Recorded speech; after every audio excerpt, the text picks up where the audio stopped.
कभी कभी एक सफ़र सिर्फ किसी जगह तक पहुंचने के लिए नहीं होता।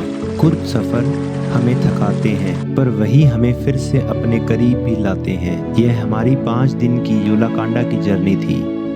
बाइक, ट्रैक, बारिश, मुश्किल रास्ते और बहुत सारी खूबसूरत यादों के साथ हमने सुबह हिसार से अपनी जर्नी शुरू की।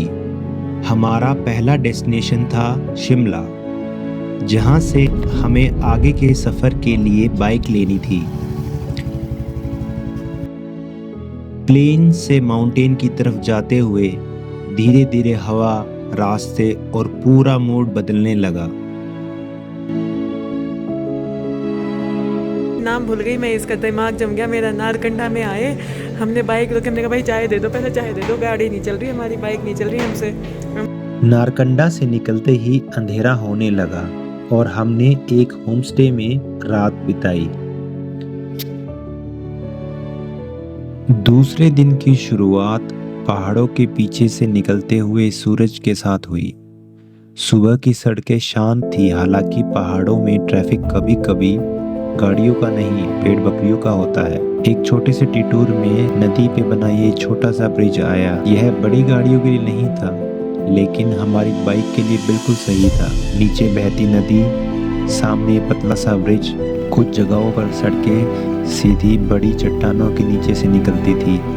ऐसा लग रहा था जैसे पहाड़ों ने खुद हमारे लिए एक दरवाज़ा बनाया हो, किन्नौर की ओर खुलता हुआ दरवाज़ा।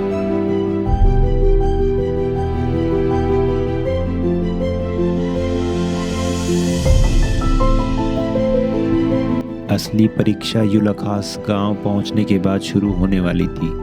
आखिरकार 12 बजे के आसपास हम यूलाखास गांव पहुंच गए।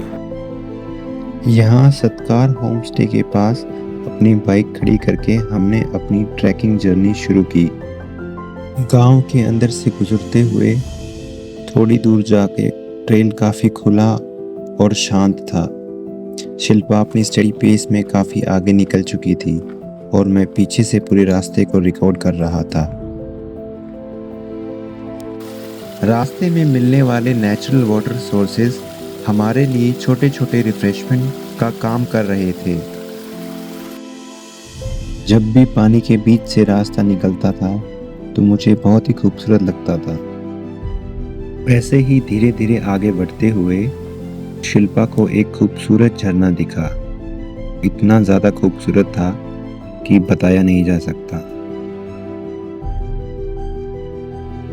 भारी रक्सैक के साथ हर छोटा ब्रेक ज़रूरी था। यही मैंने अपनी बोतल इस ठंडे पानी से भर ली। शिल्पा ने हर मुश्किल क्रॉसिंग को भी एक खूबसूरत मोमेंट बना दिया। हर क्रॉसिंग पे कदम संभाल कर रखना पड़ता था। कई घंटों की चढ़ाई के बाद आखिरकार हम अपने बेस कैंप पहुंच गए। ये जो सामने है ये हमारी किचन थी और वो जो ऊपर है वो हमारे कैंप्स थे और ये हमारे जंगल ट्रेल के बिल्कुल एंड पॉइंट पे था।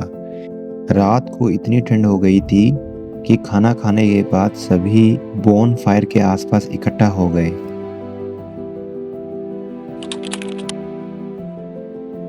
हमने सुबह जल्दी उठकर अपनी चढ़ाई शुरू की। इस गेट से आगे कैंपिंग की इजाज़त नहीं थी। यहाँ से फाइनली लास्ट 3 किलोमीटर की चढ़ाई शुरू हो गई। बीच बीच में छोटे छोटे वाटर स्ट्रीम्स रास्ता और खूबसूरत बना रहे थे।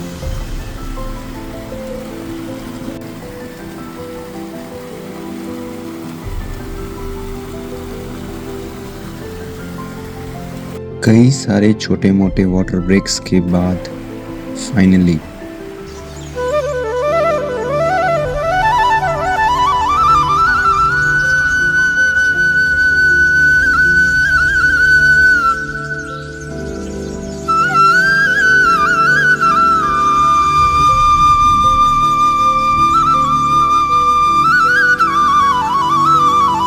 बदलते मौसम और लोगों के आने जाने के बीच यहाँ एक अलग ही शांति थी।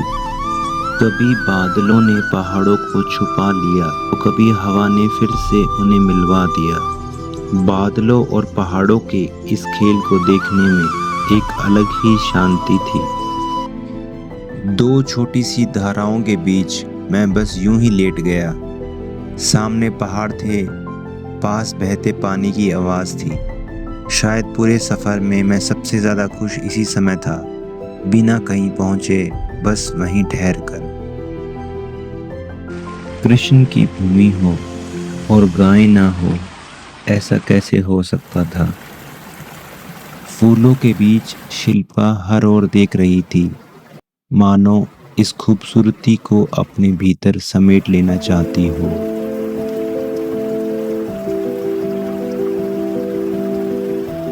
कुछ देर ऊपर ठहरने के बाद हमने नीचे का रास्ता शुरू किया। मौसम लगातार बदल रहा था, इसलिए हमने जल्दी से लंच किया और फिर नीचे लौटने का सफ़र शुरू कर दिया। नीचे उतरते ही बारिश तेज हो गई। पोंचोस पहनकर हम धीरे धीरे स्लिपरी ट्रेल्स पर नीचे बढ़ते रहे। रास्ता मुश्किल था, लेकिन फिर भी भीगे रास्तों और फिसलते पत्थरों के बीच हम धीरे धीरे डिसेंट करते रहे।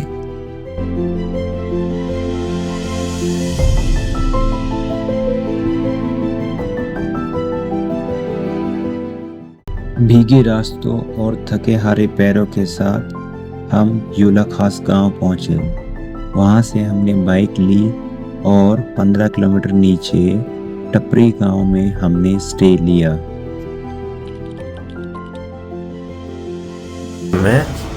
मैडम, यहाँ से व्यू देखो आप पीछे, और उधर से देखो। अच्छे से रेस्ट करने के बाद नेक्स्ट मॉर्निंग सामान पैक करके हम निकल गए वापस शिमला की ओर।